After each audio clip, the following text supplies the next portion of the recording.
First 6 months in Bali, bedtime was a war zone every single night. Screaming, hiding, running away. I thought she didn't want to sleep. The actual problem was 5 minutes I wasn't giving her. She's not refusing sleep. You're skipping the one thing every kid needs to switch states. 5 minutes of it ends the war. 5 minutes of what? Transition time. I'll show you the exact 5-minute ritual that works. Coming up. Screaming, crying, running away, hiding behind the couch, every single night. And I kept thinking, why does she hate sleep? She's exhausted. She clearly needs it. Why is this so hard? And then you explained the one thing I was getting completely wrong. You weren't giving her a transition. You were yanking her from one world into another with zero warning.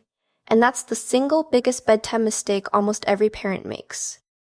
Think about what bedtime looks like from a toddler's perspective. 1 minute, they're fully absorbed in play. Their brain is lit up. They're engaged, stimulated, in flow. And then suddenly, stop everything, go lie in a dark room, close your eyes, and do nothing. That's an enormous ask. For adults, we'd call that going from 100 to 0. And even we struggle with that. Hang in. The most effective version isn't talking. It's a physical cue. Coming up. I mean, I can't go from watching a movie to falling asleep instantly either. Exactly. You have a wind down. Maybe you check your phone, brush your teeth, read for a bit. You have a transition ritual. My transition ritual is scrolling my phone for 45 minutes and then wondering why I can't fall asleep. We'll address your sleep hygiene in another episode. But the point is, your body knows we're moving from awake to asleep. Most parents don't give their children that bridge. They just announce the destination and expect instant arrival. In Montessori, we use what's called a transition sequence. It's a predictable chain of events that signals to the child's nervous system. We're shifting modes now. The power of a sequence is that the child learns what comes next, and when they know what comes next, they feel safe. And when they feel safe, they don't resist. So what does our sequence look like now? 30 minutes before bed, we start. Step 1, we give a verbal preview. Luna, after we finish this puzzle, we're going to start getting ready for bed. That's the 2-minute warning. Her brain begins to shift. And you always tie it to what she's doing right now. Not in 5 minutes, after this puzzle, after this book. So she has a concrete endpoint. Right. Abstract time means nothing to a toddler. 5 minutes is meaningless. After this puzzle is concrete. I tried saying 5 more minutes once. She looked at me like I was speaking Klingon. Step 2, the physical ritual. For us, it's bath, pajamas, brush teeth. Same order every night. The sameness is the point. Her body starts to recognize the pattern. Bath means pajamas are coming. Pajamas mean teeth are coming. Teeth mean stories are coming. Each step lowers her energy just a little bit. It's like a staircase going down. Each step takes her closer to sleep without a giant leap. That's a great way to think about it. You're building a staircase, not a cliff. Before your system, I was basically pushing her off a cliff every night and wondering why she screamed. That is a dramatic way to put it, but honestly, not inaccurate. I'm dramatic about everything. Luna gets it from me. Step 3, the emotional landing. This is the part most parents skip. After pajamas and teeth, we sit together and read a story. Luna picks the book. We read it in a calm voice. Lights are dim. And after the story, we do one final thing. We ask her about her day. What made you happy today? What was hard?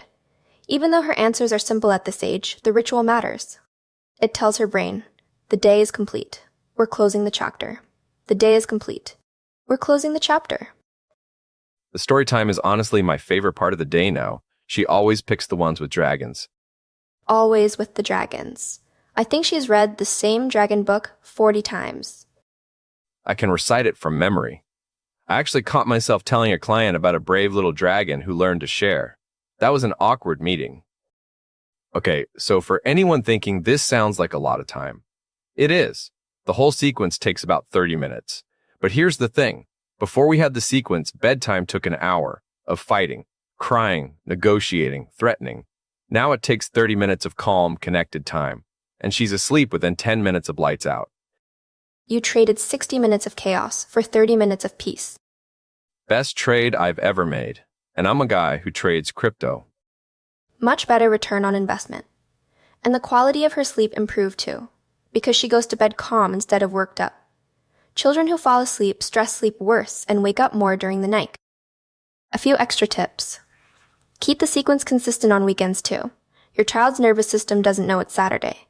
If you break the routine every weekend, you're restarting the training every Monday. Also, if something in the sequence isn't working, change one thing at a time, not the whole routine. And lastly, the parent's energy matters. If you're stressed and rushing through the bedtime routine, your child will feel that. Take a breath before you start. You're setting the tone. The parent's energy matters. That keeps coming up in everything we talk about. I'm starting to think every parenting problem is secretly a me problem. Welcome to parenthood. It only took you 2 years to figure that out. Better late than never. But really, you are your child's emotional weather. If you bring a storm to bedtime, bedtime will be a storm. All right. If you're in the middle of bedtime battles, here's what I want you to try tonight. Don't change everything. Just add one thing. A preview. 5 minutes before bed, tell your child what's coming. After this show, we're going to brush teeth. That's it. Start there. See how they respond. One preview. That's all. And if you've already got a routine that works, tell us what it is in the comments. We're always learning from other parents too. This isn't a one-way street. If your bedtime just got a little less terrifying, hit subscribe. We'll see you in the next one. Bye, everyone. And remember, bedtime isn't a battle to win. It's a bridge to build.